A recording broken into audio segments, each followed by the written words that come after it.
Leslie felt the corridor tightening around her as she stepped back from the doorway of the hospital room, her breath ricocheting uncontrollably in her chest. The sterile light cast long, trembling shadows across the floor, but none of them could eclipse the image that had already carved itself into her mind so violently she knew it would follow her forever. Ted stood with his arms around Shanice, solid, protective, gentle. An embrace that did not belong to her yet somehow cut deeper than any accusation or betrayal she had ever endured. It was the kind of embrace that communicated fear, comfort, and history all in one motion. And Leslie, defeated and hollowed by exhaustion, felt something inside her collapse with a silent yet catastrophic crack.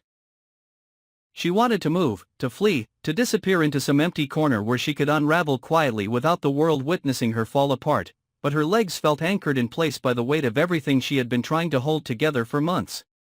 Her fury, sharp and restless, surged like a violent tide under her skin. It collided with grief so raw that her body trembled under the strain.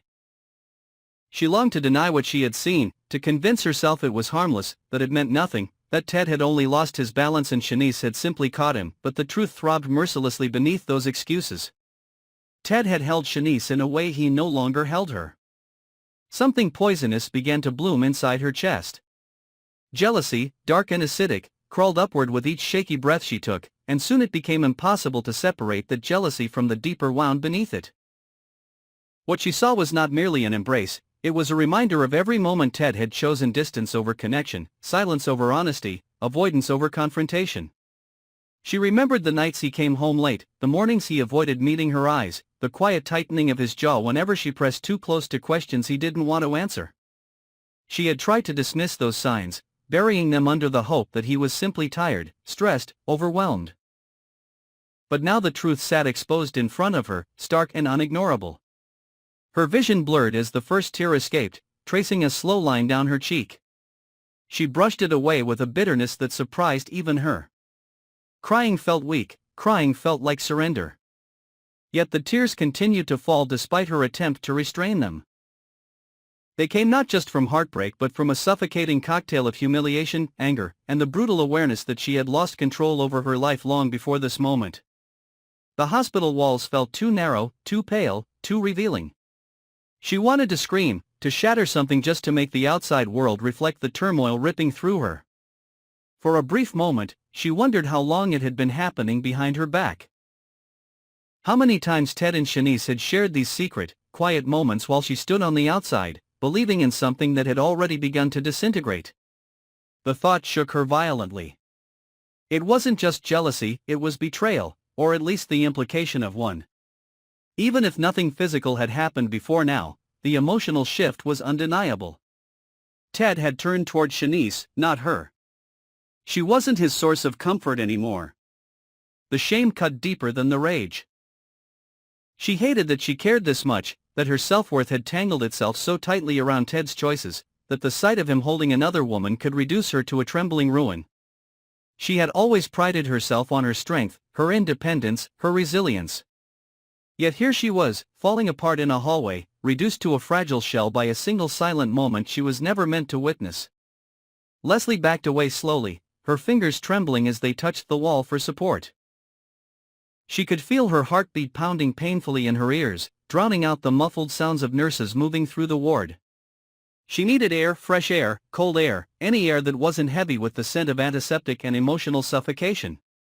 But as she turned the corner, she found herself collapsing onto a nearby plastic chair, her body refusing to take another step. Her tears grew heavier, fueled by fear. Fear that she was losing everything she had fought to protect, fear that she had never truly been enough for Ted, fear that this moment marked the beginning of something irreversible. A torrent of memories flooded her mind. Ted's laughter. Their shared routines. The way he used to reach for her hand without thinking. The quiet nights they used to spend together, wrapped in a comfort that now felt like a faded illusion. She grasped at those memories desperately, but they slipped between her fingers like water, unable to offer any real reassurance. The person Ted had once been felt distant, obscured by the harsh reality of who he had become and what they had become together. Meanwhile, anger kept rising inside her like a storm she could no longer contain. It pushed against her ribs, made her clench her jaw until her teeth ached, made her fists curl tightly against her knees. The fury demanded action. Confrontation, retaliation, escape, something to channel the overwhelming chaos tearing through her. But every possible choice felt tangled in consequences she wasn't ready to face. If she confronted Ted, she feared she would explode into something unrecognizable, something she couldn't take back. If she walked away, she feared she would lose him completely. And if she stayed silent, the resentment would rot her from the inside out. She refused to be the woman who simply watched her life crumble. Yet she also feared the darkness pulling her toward reckless decisions, the kind made from pain rather than clarity, the kind that left lasting scars. Her emotions twisted together so violently that she could no longer tell where her heartbreak ended and her fury began. Across the hall, she could still see the faint silhouette of Ted and Shanice through the partially open door. Their shapes moved slowly, closely, deliberately. Leslie felt her stomach twist as she realized she wasn't just witnessing an embrace. She was witnessing a shift in loyalty, a quiet betrayal that had unfolded without her consent. The sense of displacement cut deeply, as though she had been pushed out of her own life without warning. Her thoughts spiraled into darker territory. She began to question whether any part of her relationship with Ted had been real in the weeks leading up to this. Had he been drifting away while she fought blindly to hold on? Had he already made decisions that excluded her? Had she become an afterthought while another woman slipped seamlessly into the emotional space she once occupied? The longer she sat there, the more her emotions twisted into something volatile. She felt the urge to storm into the room and rip Ted away from Shanice, to force him to see her, to acknowledge the damage he had done. But she also feared what she might become if she let that impulse take control. Her restraint hung by a thread, fraying rapidly with each breath. At some point, her tears dried, leaving behind a brittle numbness that frightened her more than the crying had. The rage was still there, smoldering, waiting, but it had layered itself beneath a new clarity. She realized that something fundamental had shifted inside her. She no longer felt like the version of herself who catered to Ted's emotional distance, who forgave without explanation, who tried endlessly to fix what the other person refused to work on. The pain had stripped away her illusions and left only a harsh, unforgiving truth. She could no longer pretend. The breaking point had arrived quietly, without warning, in a hospital corridor where her world had finally shown its fractures.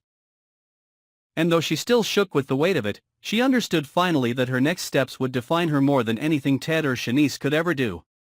She rose slowly from the chair, gathering what remained of her strength. Her heart still ached, her anger still burned, but beneath it all there was a new determination forming, raw, unsteady, but real. She wiped her face with the back of her hand, feeling the remnants of tears dry against her skin like old scars. Her breath steadied, not because the pain lessened, but because she had begun to accept it.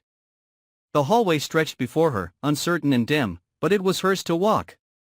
And as she forced herself forward, each step carried a silent promise, one forged not from desperation, but from the realization that she could no longer allow herself to be diminished by someone else's choices. Behind her, Ted and Shanice remained unaware of the storm they had unleashed. But the consequences were already in motion, quietly shaping the next chapter of Leslie's life, one that would not be defined by passive suffering but by the fierce, difficult decisions that would soon test every boundary